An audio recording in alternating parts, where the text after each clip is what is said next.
electron pool or gas theory. Electron pool or gas theory antaru. Electron pool or gas theory అని చెప్తాం. సరే ఇక్కడ మీకు swimming pool అనే వర్డ్ తెలుసు. స్విమ్మింగ్ పూల్ అంటే దాంట్లో వాటర్ ఉంటుంది కరెక్టేనా. ఇక్కడ ఎలక్ట్రాన్ పూల్ అంటే ఎలక్ట్రాన్స్ కాంబినేషన్ అంటే. సరే ఈ డెఫినేషన్ వెళ్ళబోయే ముందు ఒకసారి మీకు అయానిక్ బాండ్ ఏం చెప్పానో గుర్తు చేస్తాను. Strong electrostatic force of attraction between opposite charge ions. Strong electrostatic opposite charge ions అంటే positive negative ions. Hydrogen bond దగ్గర ఇలాంటి చెప్పాను, weak electrostatic force of attraction చెప్పాను. ఇప్పుడు మెటాలిక్ బాండ్ చెప్పాలి. అది డైరెక్ట్ ఒకేసారి డెఫినేషన్ నేను బయట లేదా ఏంటో ఒకసారి వినండి మీరు. ఇక్కడ ఏమవుతుందంటే ఇన్ను metal lattice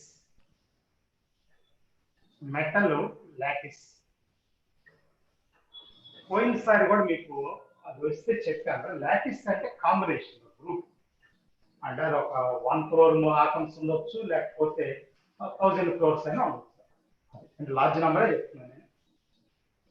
in metal lattice, each metal atom loses valence electrons. Each metal atom loses valence electrons. Each metal atom loses valence electrons. ప్రతి మెటల్ ఆటం కూడా valence electron losses ఉంటుందా?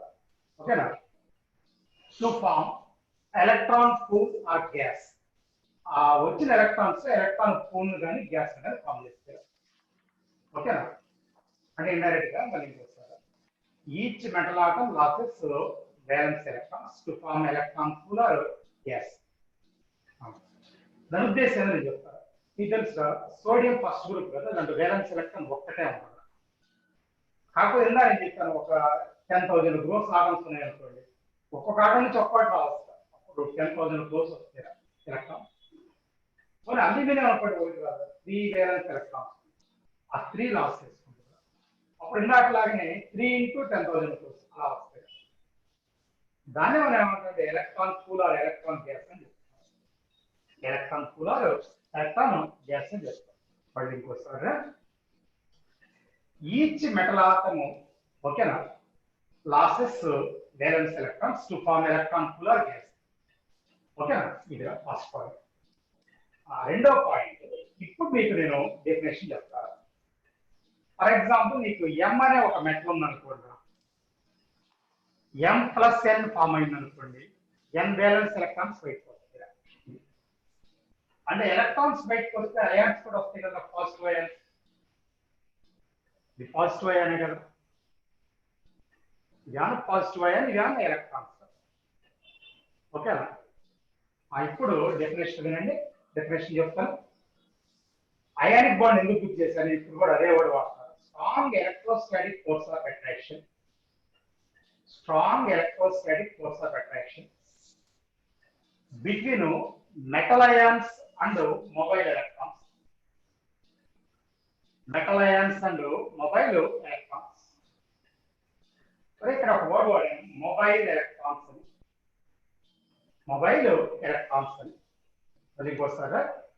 Strong electrostatic force of attraction between positive ions and mobile electrons. Positive ions and mobile electrons. Positive ions to mobile electrons మధ్య strong electrostatic force of attraction metallic bond అంటారు. Okay, first the strong electrostatic force of attraction చెప్పాను. ఇక్కడ positive ions ఉన్నాయి, negative ions లేవు, electrons ఉన్నాయి, కానీ complete charges అదేనా ఇదేనా, అందుకని స్ట్రాంగ్ అని చెప్పాను. అక్కడ మొబైల్ ఎలక్ట్రాన్స్ అంటారా, ఆ మొబైల్ ఎలక్ట్రాన్స్ ఇంకో పేరు డీలోకలైజ్డ్ ఎలక్ట్రాన్స్ కూడా చెప్తారు. డీలోకలైజ్డ్ ఎలక్ట్రాన్స్ ఏంటో దాని అర్థం నేను చెప్తాను. అవి ఆటంలో నుంచి బయటకు వచ్చి నేను చెప్పడం కోసం ఆ వర్డ్ వాడతాను మొబైల్. అంటే ఇప్పుడు ఫర్ ఎగ్జాంపుల్ నువ్వు ఇంట్లో ఉన్నావు అనుకున్నావా, ఆ ఇంటి వరకే తిరిగే అవకాశం ఉంది. మీ ఇంట్లో రోడ్డు మీదకి వచ్చావు అనుకోండి, మొత్తం తిరగవచ్చు. అంటే ఎవరైనా బయట తిరుగుతుంటే ఒక వర్డ్ వాడతాం, గాలి తిరుగుతున్నాడు. అంటే గాలి తిరుగుతున్నాడు, ఇంట్లో ఉన్నప్పుడు తిరగడే తిరుగుతాడు, అయితే బయట ఎక్కువ తిరుగుతాడని అర్థం. ఇక్కడ కూడా అంతే, ఎలక్ట్రాన్స్ ఆటంలో ఉన్నప్పుడు తక్కువగా తిరుగుతుందా, బయట ఉన్నప్పుడు ఇంక ఎక్కువ తిరుగుతుందా, అంటే ఆ వర్డ్ వాడతాం మొబైల్ ఎలక్ట్రాన్స్. ఓకేనా, ఫ్రీడమ్ వచ్చినట్టు. ఓకే, మా ఇంట్లో ఉంటే రెస్ట్రిక్షన్ ఉంటుంది, బయటకు వస్తే ఫ్రీడమ్ వచ్చింది. ఓకేనా, దాని మొబైల్ ఫ్రీ ఎలక్ట్రాన్స్ కూడా అనొచ్చు. మొబైల్ ఎలక్ట్రాన్స్ అన్నాను, డీలోకలైజ్డ్ ఎలక్ట్రాన్స్ అన్నాను, ఫ్రీ ఎలక్ట్రాన్స్ కూడా అని చెప్పాను. ఇది ఓకే. ఇక్కడ ఒకసారి ఒక విషయం అండి, దీన్ని ఇలా డయాగ్రమాటిక్ గా రిప్రజెంట్ చేయొచ్చుగా. ఏ రిప్రజెంటేషన్ అంటే ఒకసారి కనండి, ఇప్పుడు ఇలా ఉన్నాయి అనుకోండి, ఇవన్నీ పాజిటివ్ అయాన్స్ అనుకున్నారు కాసేపు. అయాన్స్ పాజిటివ్ అయాన్స్, మరి ఎంత ప్లస్ పెడుతున్నారు, ప్లస్ అంటే పాజిటివ్ అయాన్స్. ఇవాళ ఇక్కడ డాట్స్ పెడుతున్నారు, ఈ డాట్స్ అన్ని ఎలక్ట్రాన్స్, డాట్స్ అన్ని ఎలక్ట్రాన్స్. ఇలా అయాన్స్ ఎలక్ట్రాన్స్ ఈక్వల్ గా ఉండాల్సిన అవసరం లేదు, ఎలా ఉండొచ్చు. ఎలక్ట్రాన్స్ ఎక్కువ పెడుతున్నారు మీరు చూస్తే నంబర్. ఓకేనా, ఇలా ఇక్కడ చిన్న పాయింట్ చెప్తాడు అండి. Metal is described as, metal ఎలా డిస్క్రైబ్ చేస్తారంటారా, assembly of positive ions immersed in sea of electrons. నేను చెప్పిన స్టేట్మెంట్ మళ్ళీ చెప్తాను. Assembly of positive ions immersed in sea of electrons. Sea of electrons ఎలా, ఇది డెఫినేషన్ కాదు, నేను డిస్క్రైబ్ చేయడం గురించి అన్నాను. అంటే ఫైటిక్ మ్యాన్ అనమాట, కవిత్వం. ఓకేనా, అంటే దాన్ని వర్ణించడం అనమాట. ఏంటి వాడు వర్ణించడం అంటే, ఈ పాజిటివ్ అయాన్స్ అన్నిటి ఒక అసెంబ్లీ లెక్క. అసెంబ్లీ అంటే గ్రూప్ అంటే, పాజిటివ్ అయాన్స్ అంటే అసెంబ్లీ అంటే ఒక గ్రూప్. ఈ గ్రూప్ ఎక్కడ ఉందంటే సి ఆఫ్ ఎలక్ట్రాన్స్. సి అంటే సో ఇందాక పూల్ అన్నాను, అదే స్విమ్మింగ్ పూల్ అంటే వాటర్ అన్నట్టు. ఇంకా అసలు ఎక్కువ వాటర్ ఉంటే దాని దగ్గర సి అనేది ఎక్కువ, చాలా ఎక్కువ ఉంటాయి అనుకోండి, ఇక్కడ కూడా వెళ్తారు వాటర్. మళ్ళీ ఇంకోసారి, assembly of positive ions immersed in sea of electrons. Immersed in sea of, ఇది డిస్క్రిప్షన్ దా. కానీ డెఫినేషన్ మాత్రం ఇందాక చెప్పాను. ఏమని చెప్పాను, strong electrostatic force of attraction between of positive ions and mobile electrons అని చెప్పాను. అపోజిట్ చార్జ్ అది అయాన్స్ ఎలక్ట్రాన్. రైట్, ఈ పాయింట్ వచ్చారు. ఇది ఇక్కడ ఒకసారి వినండి. Metallic bond strength, metallic bond strength proportional to number of valency electrons. Valency electrons, valency electrons proportional ఉంటుంది ఒక పాయింట్. రెండో point, proportion inversely proportional to size, size కి inversely proportional. ఒక చిన్న పాయింట్ గుర్తుండదు, మన పీరియాడిక్ టేబుల్ చెప్తున్నప్పుడు మెటాలిక్ నేచర్ అని ఒక వర్డ్ వస్తుంది. మెటాలిక్ నేచర్ అక్కడ ప్రపోర్షనల్ టు సైజ్ అని ఉంటుంది మెటాలిక్ నేచర్. ఏం సార్ మీరు ఏం చెప్పదలుచుకోవాలంటే, metallic nature metallic bond strength different. మీకు ఇదే విధంగా అయానిక్ బాండ్ చెప్పినప్పుడు అక్కడ కోల్ అండ్ కెమికల్ బాండ్ లో ionic nature ionic bond strength different అని చెప్పారు. మర్చిపోయారు. ఏం చెప్పారు సార్ అంటే, అయానిక్ నేచర్ అన్న పాజిటివ్ గ్రూప్స్, అయానిక్ నేచర్ అంటే పాజిటివ్ గ్రూప్స్. అదే ionic bond strength proportional lattice energy అని చెప్పారు. అక్కడ రెండు డిఫరెంట్. ఇక్కడ కూడా అంతే. పాత period table statement metallic nature proportional to size గా, నేను ఇక్కడ చెప్పింది మెటాలిక్ బాండ్ స్ట్రెంత్. సరే, ఒక point number of valence electrons, రెండో point inversely proportional to size. ఇప్పుడు నేను ఒక ఎగ్జాంపుల్ తీసుకుంటా. ఓకేనా, తీసుకోబోయే ముందు ఇంకొక విషయం కూడా ఉంది. Generally,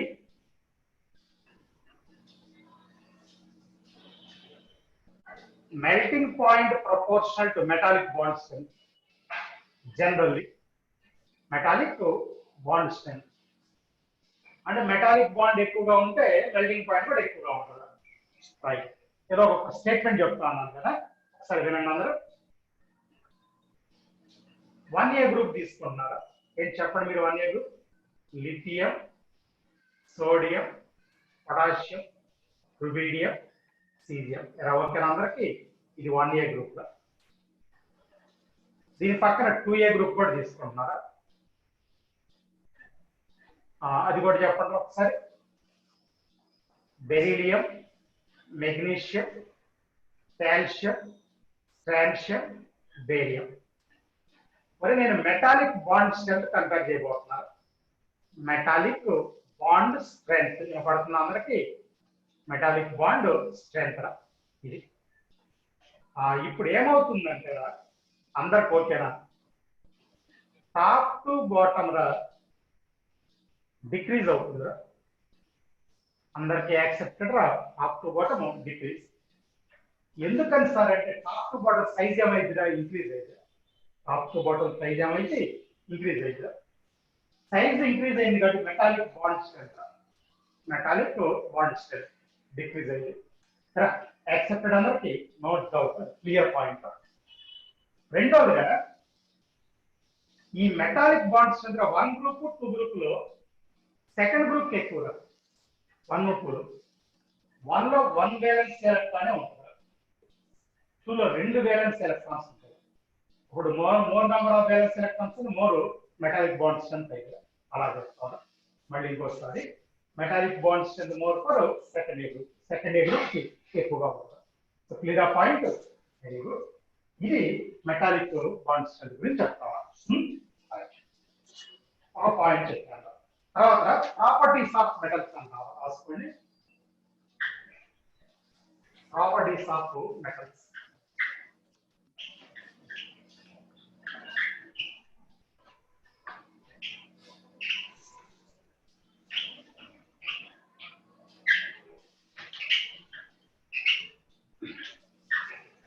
Properties of metals.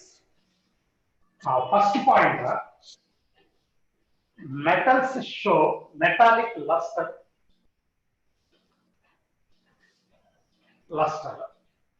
LUS. Metallic luster and shining. Metallic luster and shining. Shining one. Okay, best example ga neeku gold. Right? Light button gold mirror. Okay. ఇంతకీ ఏంటి మెటాలిక్ లస్టర్ అంటే సరేనండి. First point, when light falls from the metal electrons excited excited higher shells come back to lower shells. Electrons higher shelf వెళ్ళిన electrons అది come back to lower shells. Okay, these electrons release light. Electrons light release చేస్తారు. It is known as luster. దాన్ని luster అంటారు. మళ్ళీ ఇంకోసారి, then light falls on the metal.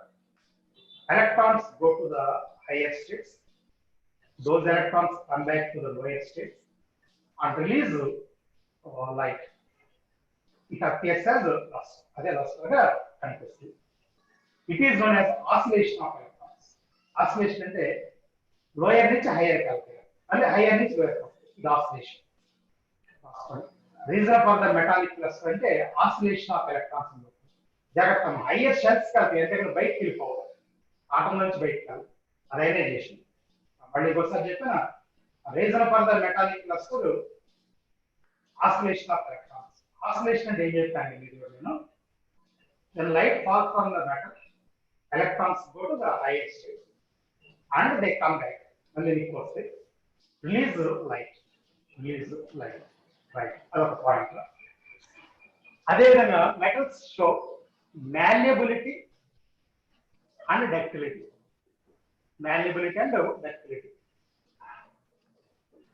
సరే, ఓకేరా. malleability, ductility అంటే drawn into wire shunt sheets. ఇది తెలుసురా, కాపర్ వైర్, కాపర్ షీట్, ఇలాంటి వాటికి malleability and ductility చెప్తాం. malleability and ductility. Next, metals conduct electricity. ఇంకొక పాయింట్ ఏం కదా, కండక్ట్ ఎలక్ట్రిసిటీ. రీజన్ ఏంటంటే డీలోకలైజ్డ్ ఎలక్ట్రాన్స్. మీకు ఇందా చెప్పాను, ఎలక్ట్రాన్స్ యొక్క కూల్ ని డీలోకలైజ్డ్ ఎలక్ట్రాన్స్ అని చెప్పాను. Metals conduct electricity in solid state లో.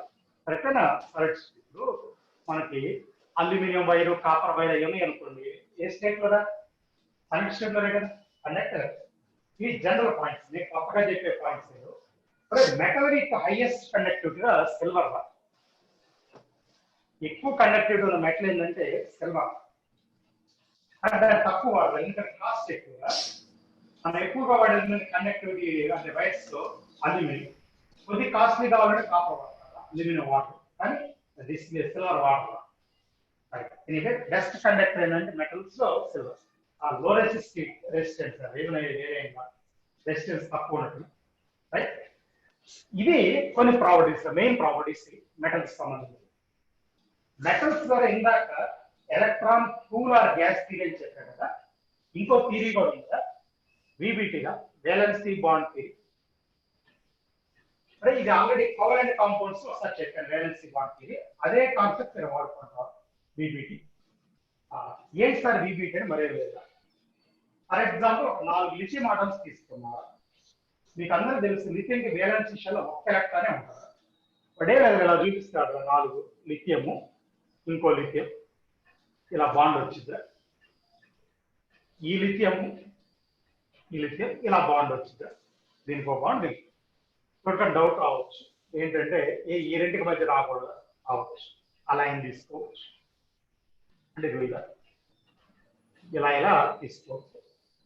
దీంట్లో ఇంకో ఛాన్స్ కూడా చేస్తారు. ఏదన్నా ఒక లిథియం ఆటం ఎలక్ట్రాన్ లాస్ట్ అయ్యి ఇంకోటి గెయిన్ అయిన అనుకున్నాం అంటే ఇది కూడా నా ఉద్దేశం. ఇది Li మైనస్ అనుకున్నాం, ఇది Li ప్లస్ అనుకున్నాం అంటే దాని ఉద్దేశం ఇది ఎలక్ట్రాన్ గెయిన్ చేసినట్టు అది లాస్ చేసినట్టు, రైట్. ఇప్పుడు ఏం చేస్తా అంటే ఈ మైనస్ ఎక్కడ ఉంది కాబట్టి దీంతో బాండింగ్ చూపిస్తారు. సో అంటే మీకు రావచ్చు ఇంకోటి, ఏ సార్ దీనికే మైనస్ పెట్టకూడదు అంటే పెట్టవచ్చు, అది పెద్ద కాంప్లికేషన్ కాదు. ఓకే, ఏదో దానికి మైనస్ పెట్టుకుంటే ఆ వేటిని అంటామంటే రెసిడెన్స్ స్ట్రక్చర్స్ అన్నారు, పాసిబిలిటీ. అంటే ఇక్కడ ఏంటంటే metallic bond is formed by the sharing. ఇక్కడ మెటాలిక్ బాండ్ షేరింగ్ వల్ల వస్తుంది. ఇందాక అట్లా చెప్పలేదు, electrons form cool or gas అని. కానీ ఇది మెయిన్ థియరీ కాదు కదా, అదే మనకు మెయిన్ థియరీ ఉంది కాబట్టి పాయింట్ అవుతుంది.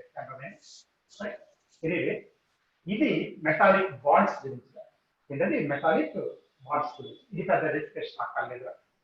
సరే, కెమికల్ బాండ్ ఇక్కడ ఆపేస్తున్నారా, అది మర్చిపోయాను, టైం కూడా గుర్తొచ్చింది. నిన్న కరెక్షన్స్ అడిగారా, ఇచ్చాను నేను. ఒక పాయింట్ ఏంటంటే AlCl4 మైనస్ CO2, ఈ ఎలక్ట్రాన్స్ పై రేషియో ఒకటి ఉందా, ఆ రేషియోలో ఏంటంటే క్లోరిన్ మీద 3 లోన్ పేర్స్ ఉంటాయి, లోన్ పేర్స్ రేషియో 4 క్లోరిన్స్ కాబట్టి ఒక 3 లోన్ పేర్స్ ఉంటాయి. CO2 ఓ మీద 2 లోన్ పేర్స్ ఉంటాయి, 2 ఓలు ఉన్నాయి, 2 into 2, అప్పుడు ఇది 4. లోన్ పేర్స్ రేషియో అంటే 12/4, 3 అక్కడ కీప్ అప్ ఇచ్చింది. ఓకేనా, ఇది ఒకటి చాలా మంది అడిగారు. ఓకేనా, ఇది. ఆ తర్వాత XeF6 XeF5 మైనస్, ఈ రెండిట్లో sp3d3 హైబ్రిడేషన్ ఉంటుంది. దీంట్లో డి ఆర్బిటల్ లో ఒకటి dxy ఉంటుంది. ఇప్పుడు మీకు క్వశ్చన్ అడిగాడు, how many xy orbitals present dxy in how many molecules. వాడు ఇచ్చిన లిస్ట్ లో ఈ రెండింటి ఉంటుంది. వాడు ఆన్సర్ 1 ఇచ్చినట్టున్నాక అది 2కి మార్చాలి. మీరు అడిగింది నేను 2కి మార్చాలి. ఓకేనా, ఇది అంటే నాకు కూడా మొన్న క్లాస్ లో కూడా అన్నారు సార్ ఆ కరెక్షన్స్ ఉన్నాయి సార్ అని, నేను మర్చిపోయాను, మళ్ళీ నిన్న గుర్తు చేస్తాను. ఇట్లా మెయిన్స్ లో కూడా కరెక్షన్ పెట్టారు, ఆ కరెక్షన్ తీసుకొని మీకు మార్కులు అలాట్ చేస్తారు. ఓకేనా, ఇన్ఫర్మేషన్ ఇస్తున్నాను, రైట్. సరే, ఇది ఒక పాయింట్, ఒక గుర్తు చేస్తాను కరెక్షన్స్.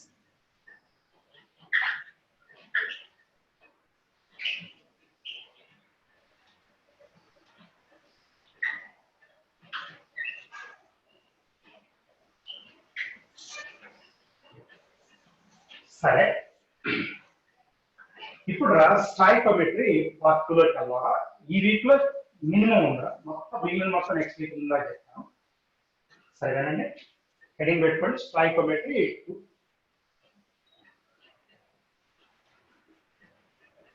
ఒకవేళ కెమికల్ బాండ్ లో ఇంకెక్కడన్నా డౌట్స్ అప్పుడు ఏదైనా చెప్పాలనుకుంటే నేను చెప్తారా. సరే, ఓకే.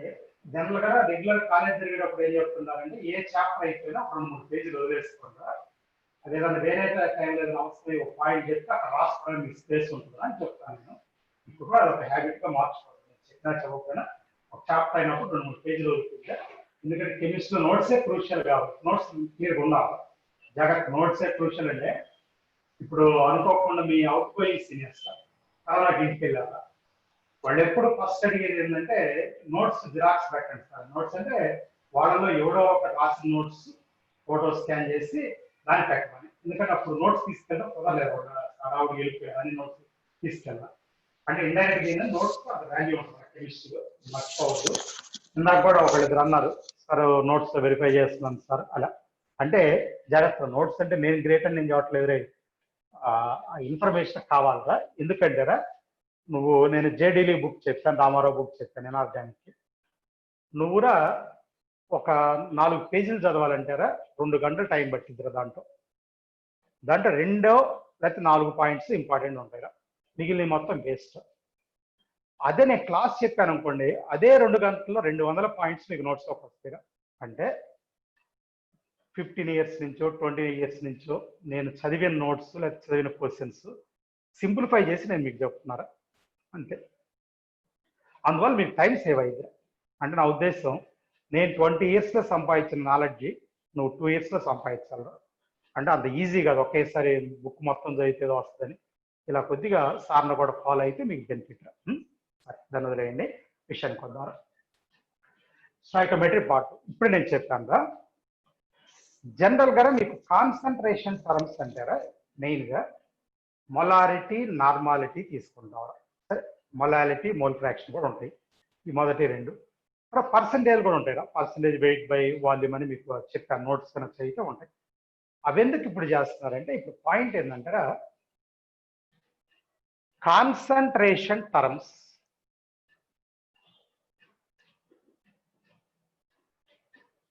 In hydrogen peroxide.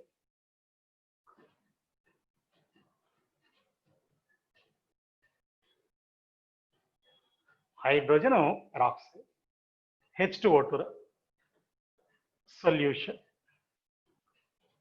అందరూ ఈ హెడ్డింగ్ పెట్టుకుంటారు, concentration terms in hydrogen peroxide solution. ఇక్కడ ఏం వాడతాం సరే వినండి అందరూ. ఒకట్రా వాల్యూమ్ స్ట్రెంత్ అంటాంరా, వాల్యూమ్ స్ట్రెంత్ వి అని రాస్తా ఉంటాంరా, క్యాపిటల్ వి. రెండోదిరా మొలారిటీ, అది క్యాపిటల్ ఎం రాస్తాను మామూలే, అదే స్పెషల్ కాదు. నార్మాలిటీ.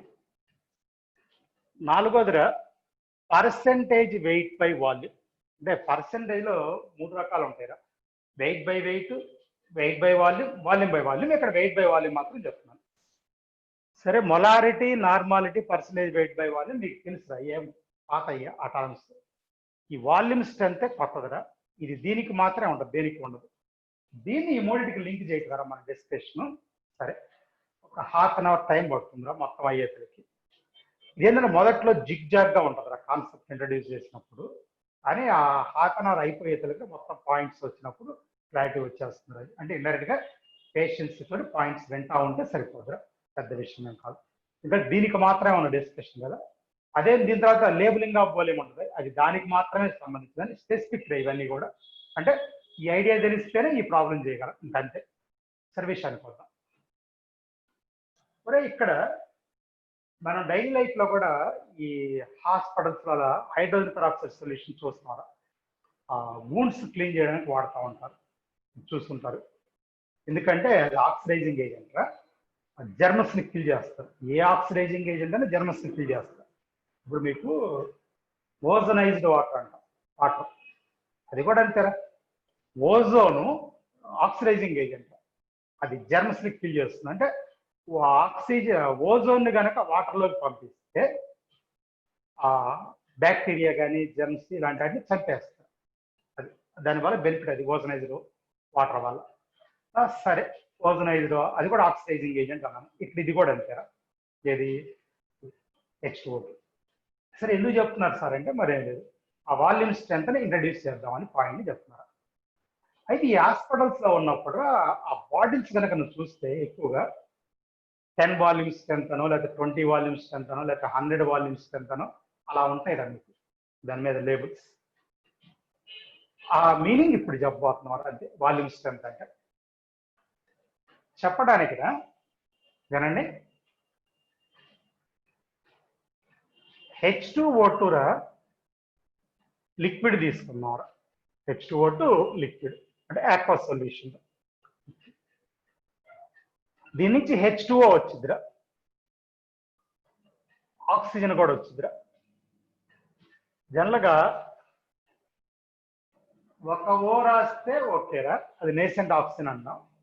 ఇలా రెండు కలిపి రాసాం అనుకోండి, O2 అన్నాం, హాఫ్ బ్యాలెన్స్ అయినట్టు. అంటే నా ఉద్దేశం ఇక్కడ 2 H, ఇక్కడ 2 ఓలు, ఇక్కడ ఒకటి, ఇక్కడ కూడా ఒకటి, హాఫ్. మీరు తెలుసుకోవాల్సిన సరే ఈ వాటర్తో మనకు పెద్ద పని లేదులే, కానీ ఈ తీసుకున్న H2O2 లిక్విడ్ ఆక్వస్ సొల్యూషన్ అని చెప్పాను. ఆ వచ్చే ఆక్సిజన్ గ్యాస్, అంటే ఒకటి లిక్విడ్ ఒకటి గ్యాస్. అంటే మనకి హైడ్రోజన్ పెరాక్సైడ్ ఆ ఆక్సిజన్ తోటే పని, ఆ రెండింటితోటే. అందుకని చెప్తాను ఇది లిక్విడ్ అది గ్యాస్. అది క్లియర్గా గుర్తుపెట్టుకుంటారు మీరు, ఓకేనా?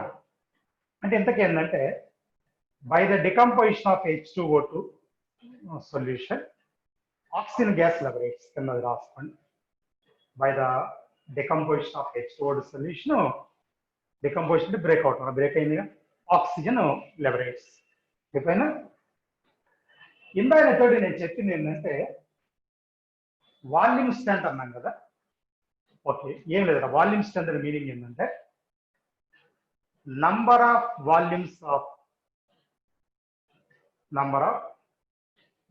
ఆఫ్ ఆక్సిజన్ లిబరేటెడ్, లేదా oxygen gas liberated, number of volumes of oxygen gas liberated, or a unit volume of H2O2 solution. మళ్ళీ ఇంకోసారి రిపీట్ చేస్తా. Number of volumes of oxygen gas liberated, or unit volume of H2O2 solution. ఇంకోసారి చెప్పాను, number of volumes of oxygen gas liberated for unit volume of H2O2 solution. ఇది అర్థమయ్యేటట్టు చెప్తారా? 10 volume strength H2O2, దాని meaning చెప్పబోతున్నారు. 10 volume strength H2O2, ఓకేనా? Volume of liberated oxygen gas 10 times for the H2O2 liquid gas volume. మళ్ళీ ఇంకోసారి, volume of liberated oxygen gas 10 times for the volume of liquid H2O2. 10 times అయిపోయింది రాసుకోవడం. Volume of liberated oxygen gas 10 times for the volume of liquid H2O2. నేను మీకు meaning చెప్తాను. 1 ml H2O2 solution తీసుకున్నారు అనుకుంటా.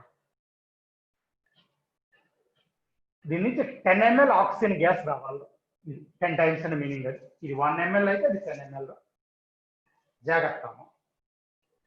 ఇది 2 ml అనుకోండి, ఇది ఎంత ఉండాలి? 20 ml. అంతేగా, అప్పుడు కూడా అదిగో 10 times.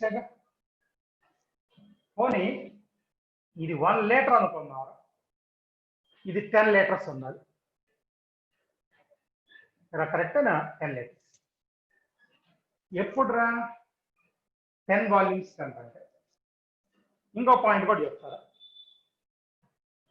20 వాల్యూమ్ స్ట్రెంత్ అన్నారు అనుకోండి. 20 వాల్యూమ్ స్ట్రెంత్ ఇందాక స్టేట్మెంట్ కదా, volume of oxygen gas 20 times for the volume of H2O2 solution. Volume of oxygen gas 20 times for the volume of H2O2 solution. దీన్ని కూడా చెప్తారా? ఫర్ ఎగ్జాంపుల్ ఇక్కడ 1 ml H2O2 సొల్యూషన్ తీసుకున్నారు అనుకోండి, దాని నుంచి 20 ml ఆక్సిజన్ గ్యాస్ కావాలి, O2 గ్యాస్ 20 ml కావాలి. మరి 1 లీటర్ తీసుకున్నారు అనుకోండి, 20 లీటర్స్ కావాలి. ఓకేనా? So simple number of times అంటే. కానీ ఇక్కడ ఒక చిన్న లింక్ ఉందని చెప్పాను అన్నమాట. తీసుకునే H2O2 మాత్రం సొల్యూషన్ లిక్విడ్ వచ్చేది మాత్రం ఆక్సిజన్ గ్యాస్ మర్చిపోదు. అదే గ్యాసెస్ వాల్యూము, ఇక లిక్విడ్ వాల్యూమ్ ఆ ఒకటే మర్చిపోదు. రైట్, జాగ్రత్తగా ఇందాక కూడా నేను మాట అన్నాను, కొద్దిగా బిగిన్ చేసేటప్పుడు అటు ఇటుగా ఉంటుంది, చిన్న పాయింట్ అర్థమవుతుంది. కండిషన్ అండి.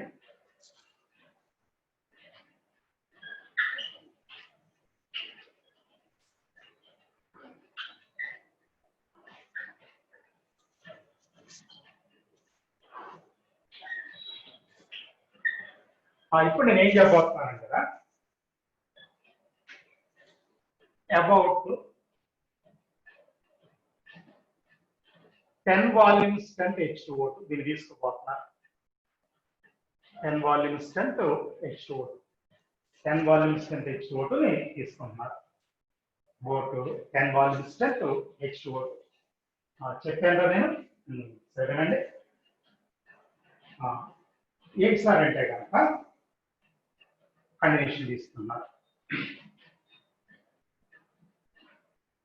రైట్, ఇప్పుడు స్టాయికోమెట్రీలోకి వెళ్తున్నాను నేను. ఏంటి సార్ అంటే చూడండి, H2O2 లిక్విడ్ అదే aqueous solution, H2O liquid plus half O2 gas. ఓకేనా? ఇందా రాసిన ఈక్వేషన్ లిక్విడ్ aqueous సొల్యూషన్ పెట్టుకోవచ్చు. సరేనండి, ఒకసారి కండిషన్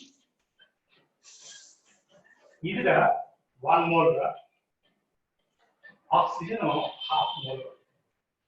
స్టాయికోమెట్రీ చెప్తున్నాను. సరే, ఇది 1 మోల్, అదేమన్నా హాఫ్ మోల్. మర్చిపోతురా, ఇది లిక్విడ్ అది gas.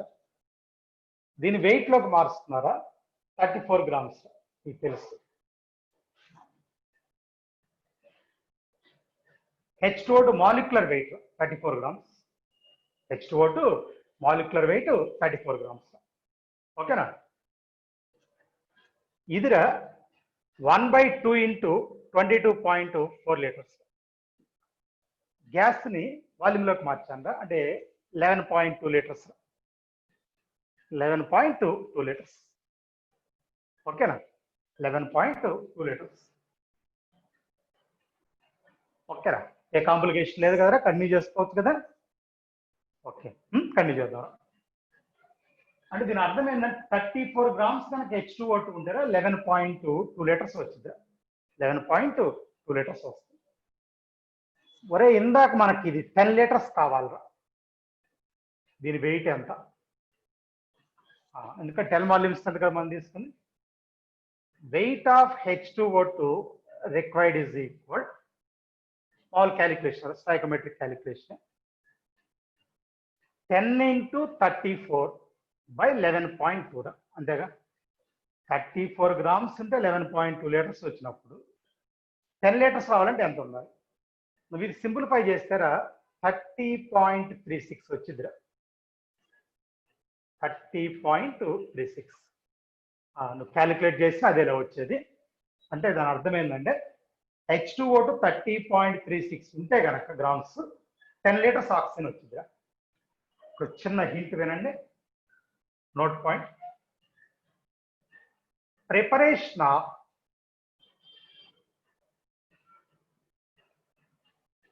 ten volume strength H2O2 solution. H2O2 solution. Preparation of 10 volume strength H2O2 solution. మరి ఇందాక ఇక్కడ నేను సొల్యూషన్ అంటే అందరికి తెలుసు, H2O2 తో పాటు వాటర్ ఉండాలి. ఇప్పుడు నేను ఏం చేయబోతున్నాను చూడండి. We dissolve 30.36 grams of H2O2 in 1 liter solution. We dissolve 30.36 grams H2O2 in 1 liter solution. జాగ్రత్త. దీని అర్థం ఏంటంటారా, కొంత వాటర్ తీసుకుంటాం, దానికి H2O2 కలుపుతాం. ఈ వాటర్ H2O2 మొత్తం కలిపి 1 లీటరే ఉండాలి. సొల్యూషన్ మొత్తం కలిపి 1 లీటర్. కానీ దాంట్లో H2O2 వెయిట్ ఎంత ఉండాలంటే 30.36 గ్రామ్స్ ఉండాలి. మిగిలింది వాటర్ ఉంటుంది. 1 లీటర్లో వెయిట్ పరంగా చూస్తే 30.36 grams ఏమన్నా H2O2 ఉండాలి, మిగిలింది ఏముంటుంది వాటర్ ఉంటుంది, మొత్తం కలిపి 1 లీటర్. అలా దాన్ని మనం డిజైన్ చేస్తాం. అయితే ఎందుకు సార్ ఖచ్చితంగా H2O2 30.36 ఉండాలి అంటే కనుక ఆ 30.36 గ్రామ్స్ నుంచి 1 లీటరు 10 లీటర్స్ ఆక్సిజన్ వచ్చింది. అప్పుడు అది మనకేమవుతుందండి, కానీ లిక్విడ్ సొల్యూషన్ తీసుకున్నప్పుడు 1 లీటరే ఉండాలి. 1 లీటర్కి 10 లీటర్స్ వస్తున్నట్ట. మళ్ళీ ఇంకోసారి సొల్యూషన్ గా చూసుకున్నప్పుడు అది 1 లీటరే ఉంటుంది. దాంట్లో H2O2 వెయిట్ మాత్రం ఎంత ఉందో 30.36 ఉంటుంది. అందువల్ల దాని నుంచి వచ్చే ఆక్సిజన్ ఎంత అంటే 10 లీటర్స్. అది లాజిక్. అలా దాన్ని ప్రిపేర్ చేస్తారా, ఇది ఎవ్వడు మర్చిపోకూడదు. ఆ నోట్ పాయింట్ గా రాస్తుంది. దాన్ని చూడండి ఏం పెట్టండి, ప్రిపరేషన్ ఆఫ్ 10 వాల్యూమ్స్ కింద H2O2. మీకు ఏం డౌట్ రావచ్చు, సార్ 20 వాల్యూమ్స్ కింద H2O2 ఎలా ప్రిపేర్ చేస్తాం? దీన్ని డబల్ కలుపుతాం. అదే 1 లీటర్లో 2 × 30.36 కలుపుతాం. కొన్ని 100 వాల్యూమ్స్ కింద ఎలా సార్? 10 × 30.36 కలుపుతాం 1 లీటర్. ఎక్కువ లీటర్లు ఉన్నాయనుకోండి, ఎక్కువ మార్చుకుంటా, ఆ ప్రపోర్షన్ లో మార్చుకుంటే అలా. అయితే ఇదే ఇది బేసిక్. బాగా బ్లైండ్ గా మైండ్ లో పాయింట్ సెట్ చేయండి. ఏంటంటే అది in 1 litre we dissolve 30.36 grams of H2O2 అని డిసైడ్ అయిపోయింది. ఇంక నీకు మొత్తం వచ్చేస్తారు బిట్స్ మొత్తం అయిపోయిందా? సరే, ఇప్పుడు నేను ఒకసారి దాన్ని రబ్ చేస్తున్నారా, రబ్ చేసుకోండి. మళ్ళీ చూడండి ఎలా తీసుకొచ్చాను link. 1 mole, half mole. 1 mole అంటే వెయిట్ 34 grams. ఇది గ్యాస్ కాబట్టి 11.2 లీటర్స్. ఇది 10 లీటర్స్ రావాలంటే ఎంత వెయిట్ కావాలి? 30.36. ఈ 30.36 తీసుకుని 1 లీటర్ సొల్యూషన్ లో అంటే ఇది వాటర్ కలిపితే 1 లీటర్ కావాలి సొల్యూషన్. అలా తయారు చేసామని చెప్తున్నాను.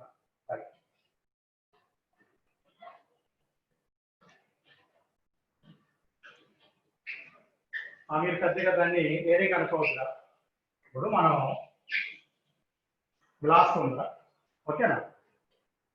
ఆ గ్లాస్ లో ఏదో ఒక సిరప్ తయారు చేస్తాం అనుకున్నాం. ఆ సిరప్ లిక్విడ్ ఆ గ్లాస్ లో పోస్తాం. మొత్తం కలిపి మనం ఎంత తయారు చేయాలనుకున్నాం అంటే ఆ సిరప్ లిక్విడ్ కాకుండా మిగిలింది ఏమవుతుందంటే వాటర్ అయింది. ఈ మొత్తం కలిపితే మనం చెప్పినట్టు ఇక్కడ అనుకో 1 లీటర్ అయిపోయింది చూసుకున్నాం. అలాగే సిరప్ అనుకోండి కలిసి 30.36 గ్రామ్స్ సిరప్ వాటర్ మొత్తం వాల్యూమ్ గా చూసుకున్నట్టు 1 లీటర్ వస్తే చేస్తామని చెప్తున్నాం. ఓకేనా? ఇది పాయింట్. ఇక కంటిన్యూషన్ పెడతారా అవలేదు. ఇందాక మీతో నేను ఏం చెప్పానంటే 30.36 గ్రామ్స్ H2O2 1 లీటర్ సొల్యూషన్ లో ఉంది అని చెప్పాను. చెప్పానా? ఇండైరెక్ట్ గా ఇది 1 లీటర్ అంటే 1000 ml కదా. అప్పుడు 100 ml లో ఎంత ఉంటుంది? 100 ml ఎంత మీరు చెప్పండి. 3.036 గ్రామ్స్. కన్ఫ్యూజన్ ఏముందా? ఏం లేదు. 3.036 ఎందుకు చెప్పేస్తారంటే volume strength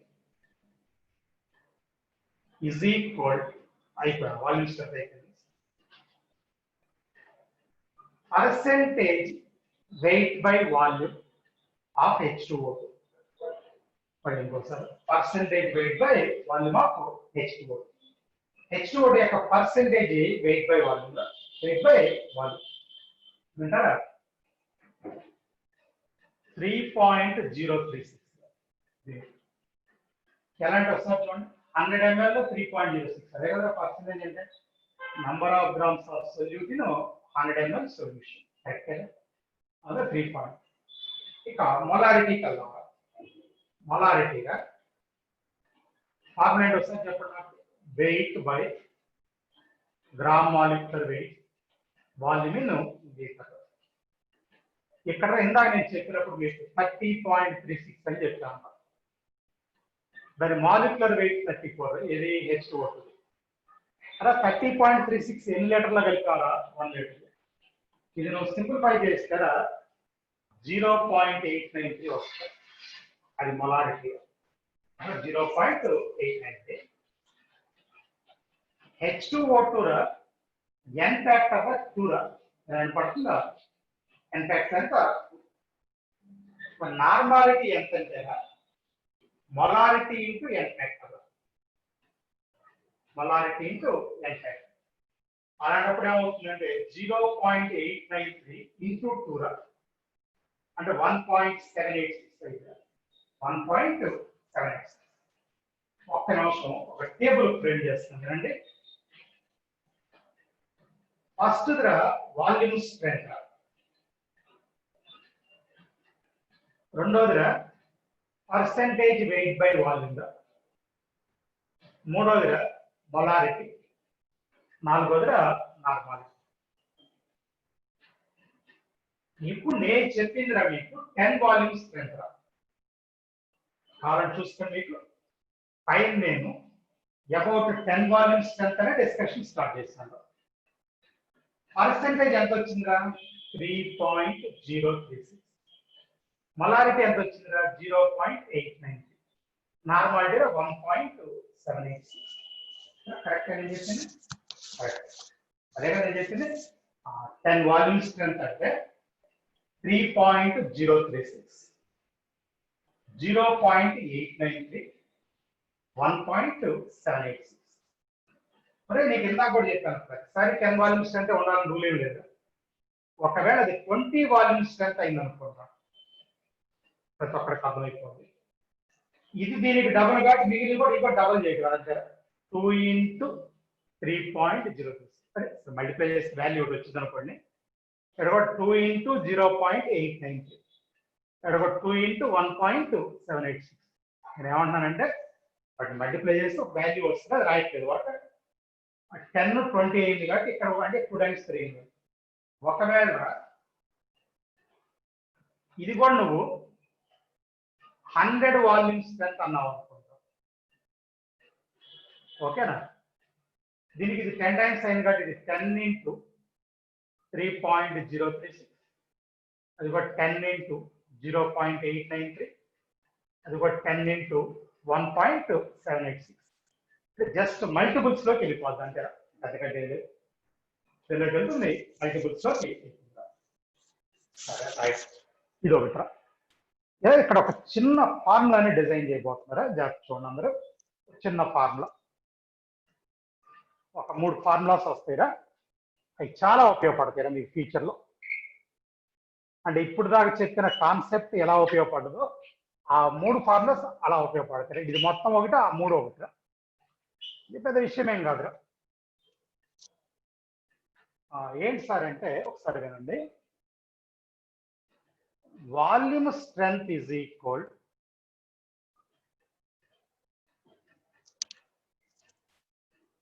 11.2 into molarity molarity 11.2 multiply చేయాలి మళ్ళీ volume strength is equal 5.6 into normality మీకు తెలుసుగా ఇందాక దీని ఎంత యాక్టివ్గా 2 into మొలారిటీ నార్మాలిటీ అందుకని 5.6 అయితే next volume strength is equal 3.3 అదే 3 and రాసుకోవచ్చు కదా into percentage weight by volume ఇది ఎలా పాసిబుల్ అవుతుంది సార్ మీకు డౌట్ రావచ్చు పెద్ద విషయం ఏం కాదురా ఏం కాదు సార్ అంటే ఒకసారి వినండి నీకు ఇందా నేనేం చెప్పానంటే 10 వాల్యూమ్ స్ట్రెంత్ రా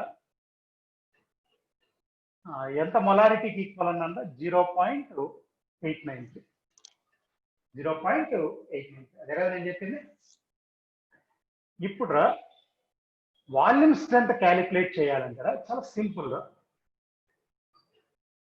10/0.893 అంతే అదే 11.2 ఓకేనా ఓకేనా ఇలా తీసుకుంటారు సరే మిగిలిన దీంట్లో కూడా అంతే సరే ఇదిగా గుర్తుపెట్టుకోండి వాళ్ళు అంటే ఇంటూ మొలారిటీ అది ఉంటుంది అది ఇంటూ మొలారిటీ ఇక్కడ కూడా ఇంటూ మొలారిటీ 10/0.893 అదే క్యాలిక్యులేషన్ ఇక్కడ వచ్చింది అనుకోండి వాల్యూమ్ స్ట్రెంత్ ఓకేనా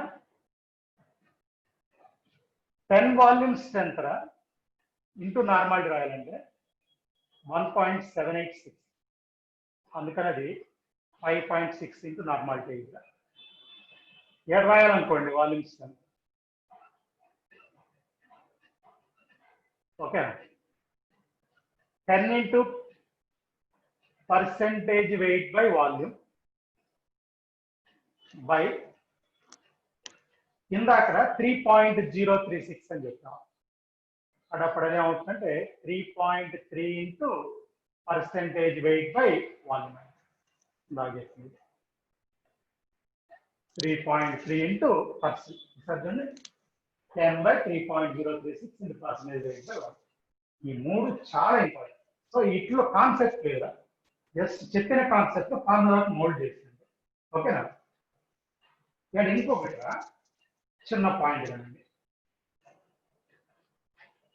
volume of oxygen gas liberated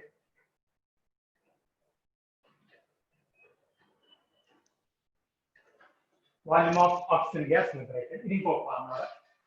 ఇందాక H2O2 డికంపోజ్ అయితే ఆక్సిజన్ వచ్చిందన్నాను కదా, నాకు 2 వర్డ్స్ వాడతారు. Volume strength of H2O2 into volume of H2O2, రెండు వేరు వేరు వర్డ్స్. వాల్యూమ్ స్ట్రెంగ్త్ అంటే అది వన్ ఆఫ్ ద కాన్సన్ట్రేషన్ తర్వాత, వాల్యూమ్ స్ట్రెంగ్త్ అంటే వన్ ఆఫ్ ద కాన్సన్ట్రేషన్ తర్వాత.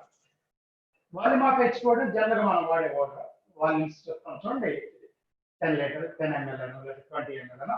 ఓకేనా? ఒక సింపుల్ ప్రాబ్లం చెప్తారు, మీరు రాసుకోండి. ఒక calculation, calculate the volume of, చిన్న ప్రాబ్లం డైరెక్ట్ చేస్తాం. Calculate volume of oxygen gas liberated from 50 ml of 10 volume strength H2O2 solution. 50 ml of 10 volume strength H2O2 solution. ఇప్పుడు ఈ ఫార్ములా అప్లై చేయాలనుకోండి, 10 volume strength ఇది 50 ml, ఇది ఏ unit ఉంటే అదే తీసుకోవాలి. అంటే 500 ml వస్తుంది. 500 ml వస్తుంది. కంప్లీట్ అయినా? ఇది హైడ్రోజన్ పెరాక్సైడ్ యొక్క వాల్యూమ్ స్ట్రెంత్ సంబంధించిన ఇన్ఫర్మేషన్. దీన్ని ప్రాబ్లమ్స్ లో వాడతారా? సరే, ఎలా వాడతాం తర్వాత మాట్లాడదాం. రైట్, ఇది ఒక స్టేట్మెంట్. అర్థం చేస్తున్నారా ఈ పాయింట్?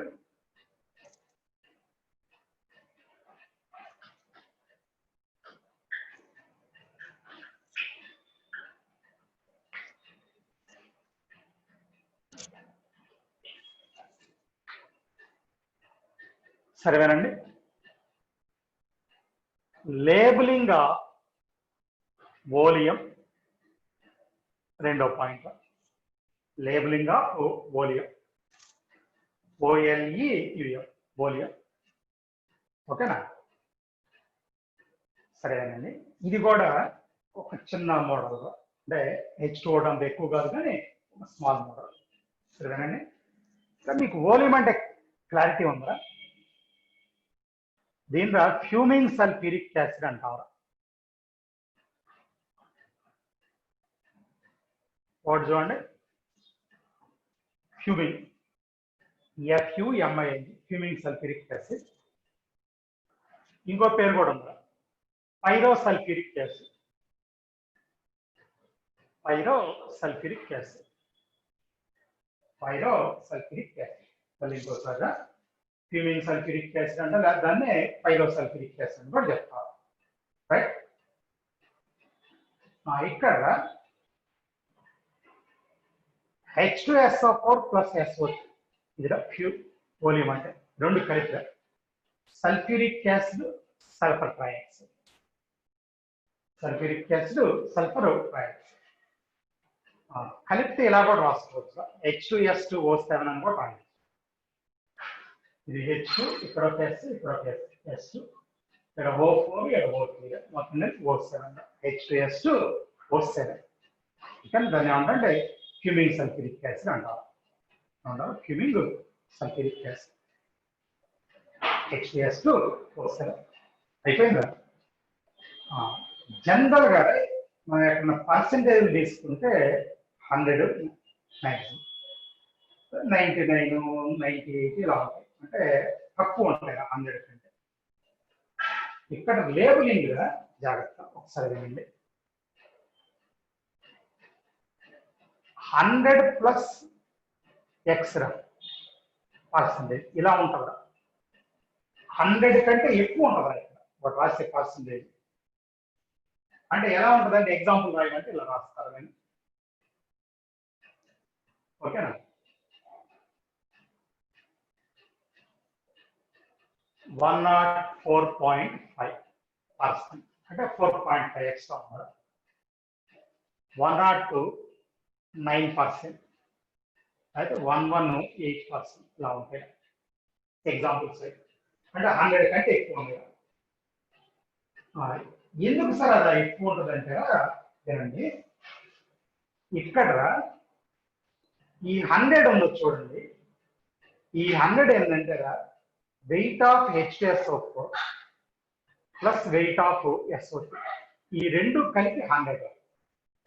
ఈ రెండు కలిపి ఏదెంత ఉండొచ్చు అది కాంబినేషన్. అండ్ నా ఉద్దేశం H2SO4 60 ఉంది, SO3 40 ఉంది. ఇప్పుడు H2SO4 40 ఉంది అనుకున్నాం, SO3 60 ఉంటుంది. 40 60లే కదా, ఏదైనా తీసుకో, 30 90 ఇట్లా తీసుకోవాలి. 30 70 అలా ఏదైనా. మరి ఆ ఎక్స్ ఏంటి సార్ అంటే కనుక amount of water to be added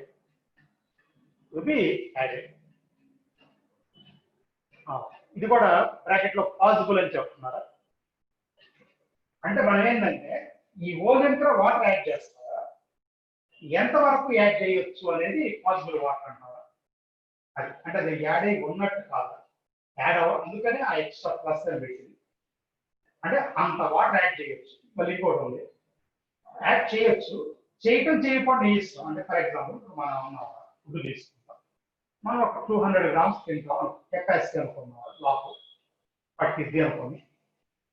years 200 grams తింటే తిను, లేకపోతే ఏం చేయొచ్చు, 10 grams తిను, 5 grams తిను, 50 grams తిను, 100. ఇది కూడా అలాంటిదే. అక్కడ అమౌంట్ ఆఫ్ వాటర్ ఇది యాడ్, అది పాసిబుల్ అమౌంట్. అదే అమౌంట్ యాడ్ చేస్తే తక్కువ కూడా యాడ్ చేయొచ్చు, అది ఎక్స్ట్రా. సింపుల్. ఇప్పుడు మీకు ఒక ఎగ్జాంపుల్ చెప్తాను నేను, వేరే పాయింట్. ఇప్పుడు ఇందా నేను తీసుకున్నట్టు 104.5% అన్నాం అనుకుంటా ఆఫ్ వాల్యూమ్. దాంట్లో అర్థం ఏంటంటే 100 grams ఏమన్నా H2SO4 ప్లస్ SO3 వెయిట్, ఈ రెండు వెయిట్ ఆఫ్ ఏదంతో మనకు తెలియదు కానీ ఏదంతో మనకు తెలియదు. ఓకే, మిగిలిన 4.5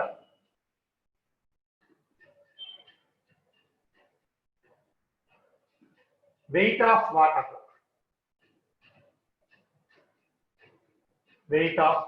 వాటర్, టు బి యాడ్.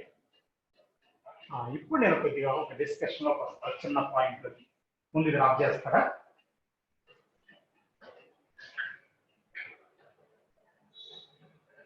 అరే ఇక్కడ ఉన్న ఈ SO3 ఫ్రీ SO3 అంటావా? ఫ్రీ SO3 అంటే వెయిట్ ఆఫ్ SO3.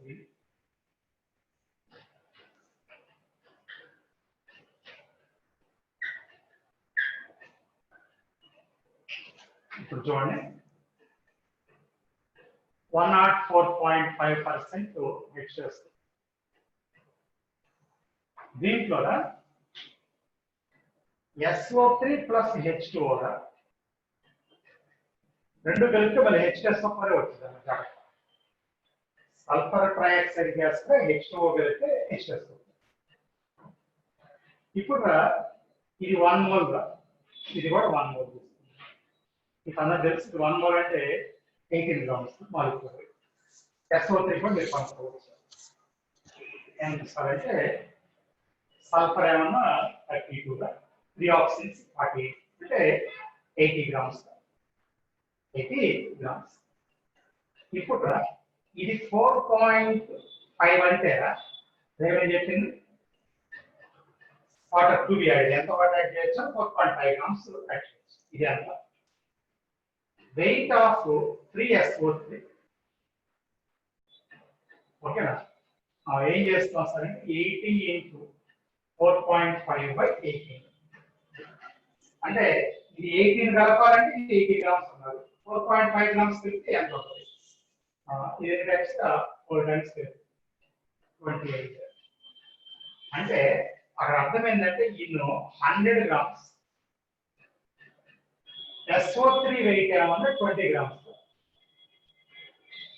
అప్పుడు ఆటోమేటిక్ H2SO4 వెయిట్ ఎంత అంటే మిగిలిన 80 గ్రామ్స్.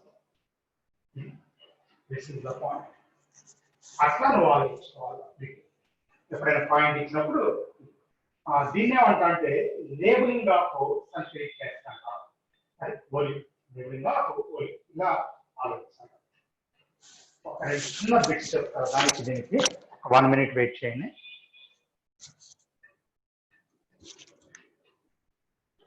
సరే, డైరెక్ట్ గా డిక్టేట్ చేస్తే చెప్తాను కదా.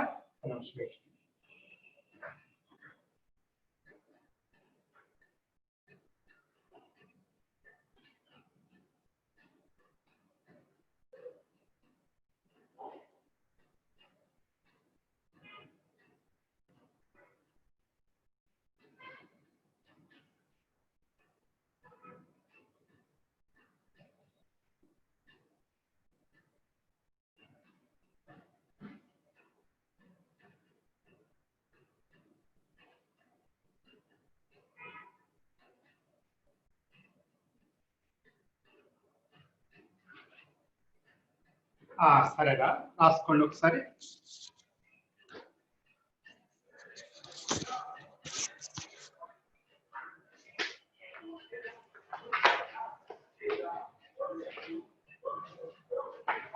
ఒక 2 minutes రా.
సరే, ఒక్క నిమిషం మాట్లాడి ప్రాబ్లం చూస్తారా?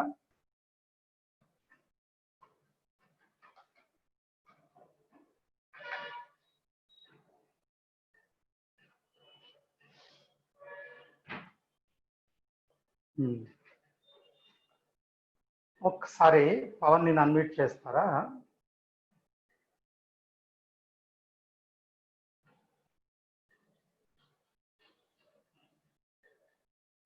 ఆ 26 పవన్ నేను అన్మ్యూట్ చేశాను, ఒకసారి చూడు.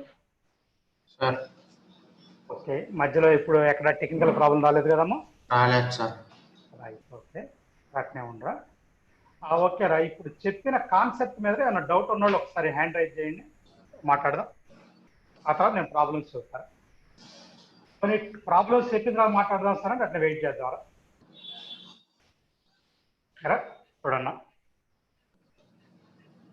సరే ఎవడు హ్యాండ్ రైజ్ చేయట్లేదురా. సరే, ప్రాబ్లమ్స్ చెప్పుకున్నారా? 1 minute మళ్ళీ ఫిక్స్ చేసి ప్రాబ్లం చెప్తారా?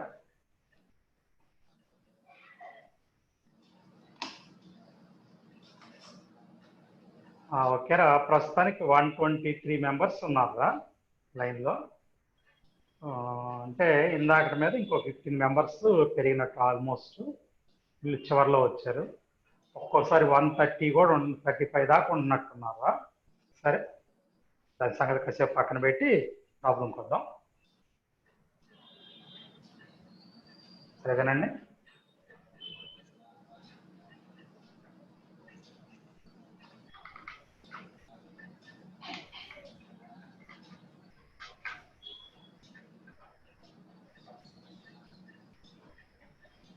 ఓకేనా Pawan board?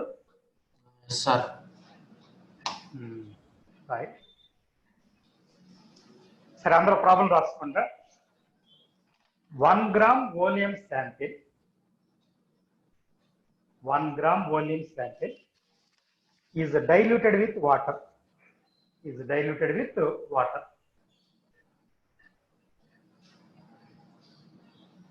The solution of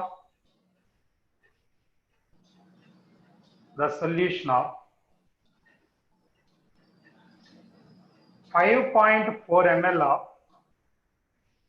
0.4 normal NaOH.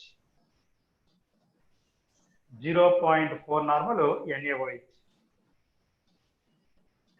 required for complete neutralization.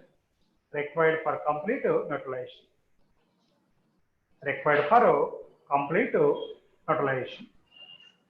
The percentage of free SO3 in the sample is. The percentage of free SO3 in the sample is. మళ్ళీ ఇంకోసారి repeat చేస్తారా? Already రాసుకున్న వాళ్ళు చేయొచ్చు కూడా, theory వాడుకో మీరు చేసుకుంటారా. 1 gram of volume sample is diluted with water.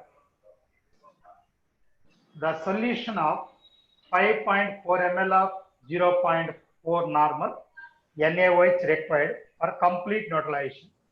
The percentage of free volume. ఇది క్వశ్చన్ రా.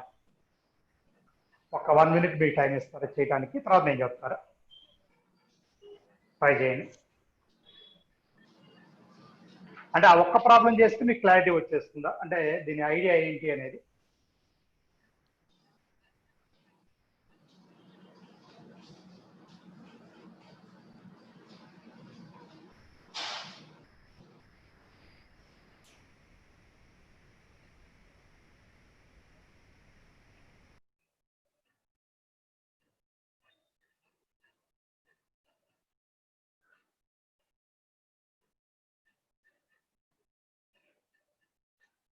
సరే, అయిపోయిందిరా. ఇదిరా స్టాయికోమెట్రీలోకి వచ్చారా. చిన్న పాయింట్ వినండి అందరూ. మీకు అందరికి ఒక విషయం తెలుసురా, equivalents of acid is equal to equivalents of base. ఇదిరా అసలు మీకు స్టాయికోమెట్రీలో ఏ ప్రాబ్లం చెప్పినా నేను ఈ ఐడియా మీద చెప్తున్నారా. ఈక్వలెంట్స్ ఆఫ్ లేదా మిల్లీ ఈక్వలెంట్స్ ఏదైనా తీసుకోవచ్చు, నేను ఇక్కడ ఈక్వలెంట్స్ తీసుకున్నాను, నో ప్రాబ్లం. జాగ్రత్త అమ్మ, ఇక్కడ 2 యాసిడ్స్ ఉన్నాయి. ఈక్వలెంట్స్ ఆఫ్ H2SO4 ఒకటి, ఈక్వలెంట్స్ ఆఫ్ SO3 ఇంకోటి. 2 acids. Equivalents of NaOH base ఇది. జాగ్రత్త, ఇందాక నేను వాల్యూమ్లో H2SO4 H2SO4 SO3 2 యాసిడ్స్. ఆ విషయాలు పొందాం.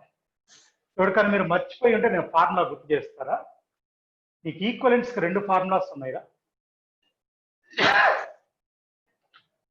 Wait by gram equivalent weight ఒక formula, normality into volume in litre అనేది ఇంకొక formula. Normality into volume in litre. ఎందుకు సార్ మీరు 2 చెప్పారంటే ఇక్కడ చూడండి ఒకసారి. NaOH వాల్యూము నార్మాలిటీ చెప్పాడు. ఎంతని చెప్పాడు చెప్పండి ఒకసారి. 5.4. వాల్యూమ్ ఏమన్నా నార్మల్ ఇదే వాల్యూమ్ రా. 5.4 ml బై 1000 రా, అంటే లీటర్లోకి మార్చుకోరా. 0.4 రా. 0.4 అది దాని నార్మాలిటీ. ఇక్కడ ఒక పని చేద్దాంరా. SO3 వెయిట్ X అనుకున్నారా, అప్పుడు H2SO4 వెయిట్ రా 1 మైనస్ ఎక్స్, ఎందుకంటే టోటల్ వెయిట్ వాడు 1 అని చెప్పాడు. 1 గ్రామ్ తీసుకున్నాడు వాడు ఓన్లీ 1 మైనస్ ఎక్స్. ఒరే ఇందాక SO3 మాలిక్యులర్ వెయిట్ 80 అన్నాం కదా, దీనికి n ఫ్యాక్టర్ 2 రా, అంటే అది కూడా వాటర్ దగ్గర H+SO4 అవుతుంది, అంటే H+SO4 n ఫ్యాక్టర్ 2 రా. కాబట్టి 80/2 రా, ఇది దీని గ్రామ్ ఈక్వలెంట్ వెయిట్ SO3. 98/2 ఇది సల్ఫ్యూరిక్ యాసిడ్ యొక్క gram equivalent weight. 98 molecular weight n factor 2. H+SO4 కానీ 2నే, SO3 కానీ 2నే రా. రైట్, ఇప్పుడు క్యాలిక్యులేట్ చేస్తుంది, అంటే ఎక్స్ వాల్యూ క్యాలిక్యులేట్ చేయండి. ఒక్క నిమిషం రా, ఇతడు మాట్లాడి మళ్ళీ నెక్స్ట్ ప్రాబ్లంకి వెళ్దాం. ఆన్సర్ వచ్చినప్పుడు హ్యాండ్ రైట్ చేయండి. అంటే రెండు ఒకే సెల్ మీద చదవటం వల్ల ఇవ్వాల్సి వస్తుందిరా, డబల్ సెల్ అయితే అవసరం లేదు. సరే, రెండు ప్రాబ్లమ్స్. ఆన్సర్ వచ్చిన వాళ్ళు హ్యాండ్ రైట్ చేయండి. నేను ఒక్కరు కూడా ట్రై చేయలేదు. ఆ ఎక్స్ వాల్యూ ఎంత వస్తుందో చెప్పండి రా చాలు.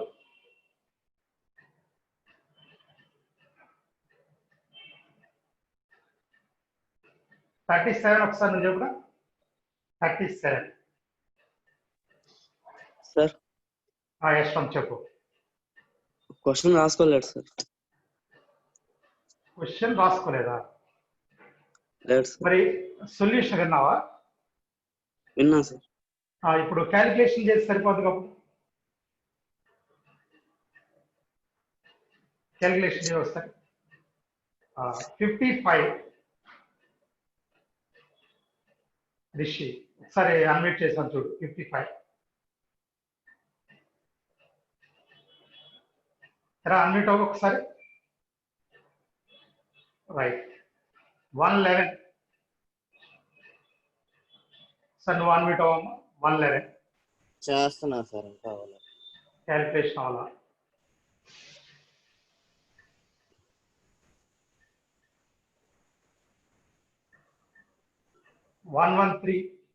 చరణ్ చేస్తున్నాను సార్ క్యాలిక్యులేషన్. రైట్, సరే మీరు అందరూ అన్మ్యూట్ లోనే ఉండండి, ఏం పర్లేదు. డిస్టర్బెన్స్ వచ్చినా మ్యూట్ అయిపోయారా పైన కోళ్ళు? సరే, 111, 113 ఉన్నారు, ఉండండి. మరి ఎవడన్నా ప్రాబ్లం కనుక కిందాక బిగినింగ్ లో రాసుకోకపోతే మళ్ళీ ఇంకోసారి చెప్తాను నేను. చూడండి, 1 gram of volume sample, 1 gram of volume sample is diluted with water. The solution of 5.4 ml of 0.4 normal NaOH required for complete neutralization. The percentage of free SO3 in the sample is. Sir, board మీద చూడండి, నేను చెప్పాను equivalents of acid is equivalents of base అని చెప్పాను రా. Equivalents రెండు formulas ఉన్నాయిరా. Wait by gram equivalent weight ఒక ఫార్ములా, ఇవి ఇక్కడ రాస్తాను రెండు ఫార్ములా. నార్మాలిటీ ఇంటూ వాల్యూమ్ లేదు. ఇక్కడ మీకు యాసిడ్స్ రెండు ఉన్నాయిరా. ఏంటి సార్ రెండు యాసిడ్స్ అంటే? ఒకటి H+SO4, ఒకటి SO3 రా. అందుకని equivalents of H+SO4 plus equivalents of SO3 is equivalents of NaOH రా. NaOH ఈక్వలెంట్స్ రా నార్మాలిటీ ఇంటూ వాల్యూమ్ లీటర్ వాడండి. నార్మాలిటీ 0.4 రా, వాల్యూమ్ 5.4/1000, ఎందుకంటే అడిచింది ఎంఎల్ రా. ఆ 1 గ్రామ్ వెయిట్ లో X7 SO3 అన్నారు. ఎక్స్ అది 80/2, ఎందుకంటే n ఫ్యాక్టర్ ఎక్కువ కాబట్టి గ్రామ్ మాలిక్యులర్ వెయిట్ పెట్టి ఇది 1 మైనస్ ఎక్స్ 98/2 రా. లైన్ లో ఉన్న వాళ్ళు ఎవరైనా చెప్పగలరా ఇప్పుడు ఎక్స్ ఎంతో?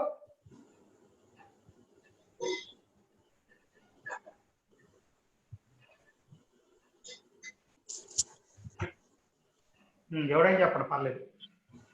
230 హ్యాండ్ రైజ్ చేసి ఒకసారి చూద్దాం. 2.29 అట్లా ఏమా? 230 సార్ నెగిటివ్ లో వస్తుంది సార్. నెగిటివ్ లో రాదురా. 40 + 9x = 4.2336 వచ్చింది సార్. సరే సరే, మిగిలిన వాళ్ళు హ్యాండ్ రైజ్ చేసి ఒకసారి మాట్లాడదాం. ఇప్పుడు నిజంగా అదే అయితే 191 నేను అన్మ్యూట్ చేశాను. 191 మాట్లాడము, మళ్ళీ చేస్తాను. 191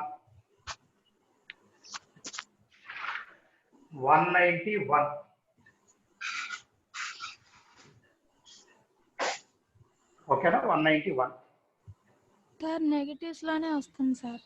నెగిటివ్స్ లోనే వస్తుంది. ఒక 1 మినిట్ ఉండండి.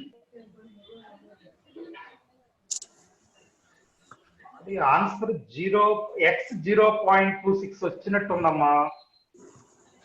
సరే ఒక్క నిమిషం. x 0.26 అంటే మీరు అన్నట్టు అప్పుడు 54 ml తీసుకోవాలి సార్. 54 ml అది పొరపాట. సరే ఓకేరా, ఆ పని చేయండి. 54 ml తీసుకున్నాం ఇక్కడ, అది మీ మిస్టేక్. కరెక్టే. ఒక్క నిమిషం. ఏం లేదు, ఆ ప్రాబ్లం ఇంతకుముందు చెప్పిందేరా, కానీ వాడు రాయటం తప్పు రాసినట్టున్నాడు. రైట్ రైట్, అందరు లైన్ గా ఉన్నారు కదా. 1 మినిట్. 54 ml తీసుకోండి, సరిపోదు, ఇంకా కాంప్లికేషన్ అది. సరేరా, ఇప్పుడు 54 ml తీసుకుంటారా? సరే, x 0.26 అసలు విషయానికి వద్దారా. పర్సెంటేజ్ ఆఫ్ SO3 అంటే మామూలు క్యాలిక్యులేషన్ కదా. ఇది 0.26 రా, టోటల్ ఏమన్నా 1 రా ఇంటూ 100 అంటే 26% అవుతుందిరా. రైట్, ఇది అందరూ కరెక్షన్ రాసుకోండి. వాల్యూమ్ 5.4 కదా, 54 తీసుకోండి. రైట్, అయిపోయిందిరా.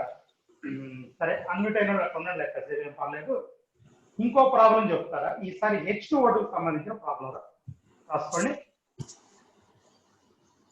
ఆ ప్రాబ్లం రాయండి అమ్మ అందరూ. ఈ తర్వాత ఏం తప్పులేదు, రాయండి. 20 ml of H2O2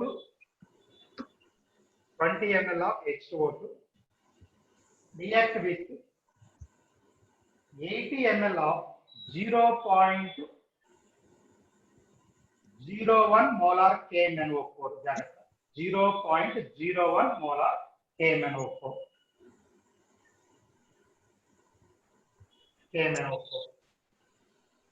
ఓకేనా? In a acidic medium, what is the volume strength of H2O2? What is the volume strength of H2O2? What is the volume strength of H2O2? What is the volume strength of H2O2? చేయండి రా problem.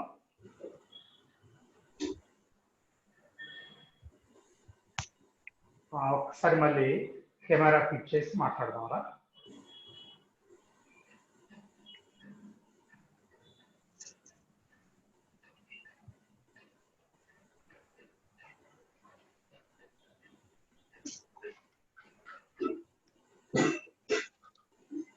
ఈలోపు మీరు problem చేసేయచ్చు, 2 నిమిషాలు అయిపోతుంది.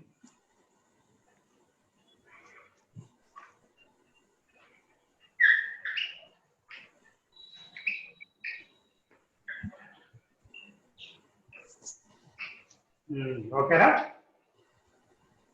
ఎలా చేయాలి sir అని చాలా సింపుల్ గా, equivalents of H2O2 is equal to equivalents of KMnO4. ఇక్కడ ఈక్వేషన్ రాయాల్సిన అవసరం కూడా లేదా? అయిపోయిందా? KMnO4 ఈక్వలెంట్స్ గా, ఓకేనా? H2O2 సంగతి చూడండి రా. 20 ml ఆఫ్ H2O2 అన్నాడు రా. మిల్లీ ఈక్వలెంట్స్ తీసుకున్నారు, ఎంఎల్ లో ఉంది కాబట్టి నో ప్రాబ్లం. మీకు తెలుసుదా, 2 పక్కల తీసుకుంటే మిల్లీ ఈక్వలెంట్స్, లేదా 2 పక్కల ఈక్వలెంట్స్ ఏదైనా పర్లేదు. Milli equivalents of H2O2 20 into the normality మీకు తెలియదు H2O2. ఈ ప్రాబ్లం లో మనం అదే కనుక్కోవాలి. అవతల KMnO4 రా, ఓకేనా? వాల్యూమ్ ఎంత అని చెప్పాము కదా, 80 ml రా. 0.01 మోలార్ అని చెప్పాను. జాగ్రత్త, దాని ఎన్ ఫ్యాక్టర్ 5 రా, గుర్తుందా? ఎసిడిక్ మీడియంలో KMnO4 ఎన్ ఫ్యాక్టర్ 5. ఇక్కడ నీకు ఒక నార్మాలిటీ వస్తుందిరా. ఈ నార్మాలిటీ తీసుకుంటారు. ఇందాక వాల్యూమ్ స్ట్రెంత్ ఫార్ములా చెప్పాను నేను. Volume strength is equal 5.6 into normality. అది తీసుకెళ్ళి అక్కడ సబ్స్టిట్యూట్ చేయాలరా. ఒక్కసారి లైన్ లో ఉన్నాడు మాట్లాడొచ్చురా చేశారా? Yes sir. ఎవరురా ఇప్పుడు ఎస్ అంది ఎవరు? 0.0112 ఓకేరా, నీ పేరు అడిగింది హితేష్. హితేష్ 0.0112 అంటాడు ఆన్సర్. అందరికి అదే వచ్చిందా? 0.112 సార్. 0.11. సరే, ఇంకోటి మిగిలిన కూడా ఒకసారి చూద్దాం. 171 ఉన్నాడు. 171 మాట్లాడరా, అన్మ్యూట్ చేసి మాట్లాడు. 1.12 వచ్చింది సార్. సరే చూడండి రా, ఈసారి తేడా లేదు కానీ అట్లా 1.12 అంట. నా దగ్గర ఉన్నది కూడా రితేష్ ఇదే 1.12. ఇంకా కూడా 5.4 పెట్టుకుంటే ఆన్సర్ వచ్చింది సార్ నాకు 0.26. సరే,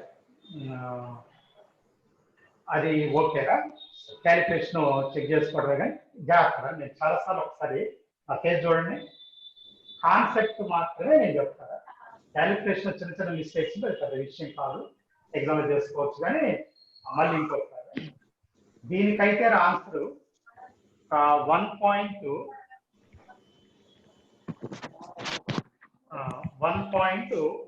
కరెక్ట్.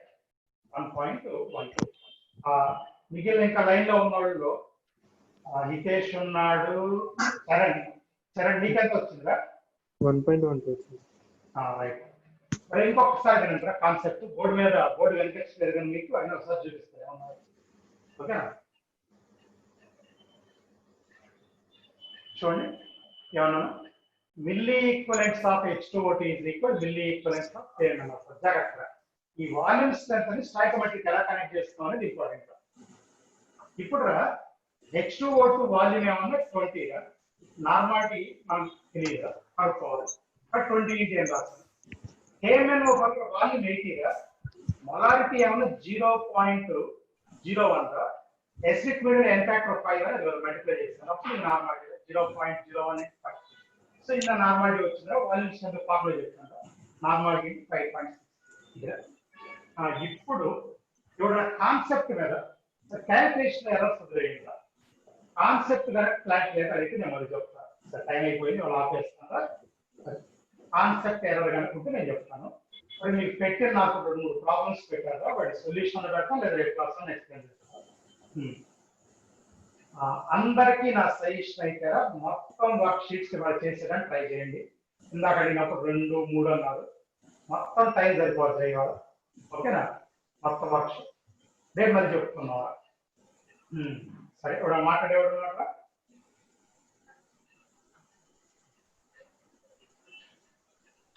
సరే, క్లోజ్ చేద్దాం.